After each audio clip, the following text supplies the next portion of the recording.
বহুকাল পরে আইসা সে আমারে জিগাইল, আমারে কি আপনার মনে পড়ে? বহুকাল পরে আইসা সে আমারে জিগাইল, আমারে কি আপনার মনে পড়ে? আমি হাসির আড়ালে দুঃখ লুকায়া কইলাম, শুধু মনে পড়ে না, আপনার জন্য আমার মনও পড়ে।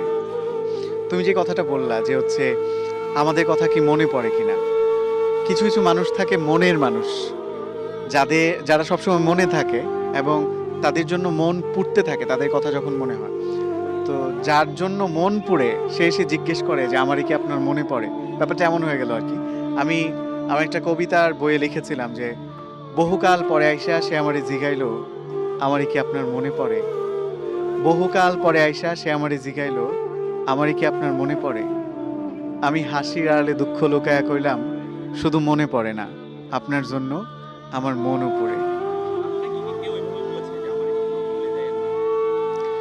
আমাকে বলে নাই, কিন্তু আমি অসংখ্য মানুষকে বলেছি। আমি আ সেজন্য একটা কবিতাও লিখেছিলাম যে, আমারে ভুইলা যায়েন না।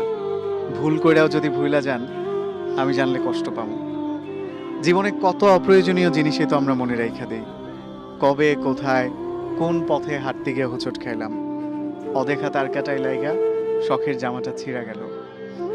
লোকাল বাসে ওঠার সময় না দেখা কেউ একজন হাতটা ধইরা টাইনা তুলল। এমন অপ্রয়োজনীয় অনেক কিছুই থাকে যা মনে না রাখলেও চলতো। তবু আমাদের মনে থাকে, আমরা মনে রাখি। আপনি আমারে ভুইলা যায়েন না, মনের এক কোণায় রাইখা দিয়েন।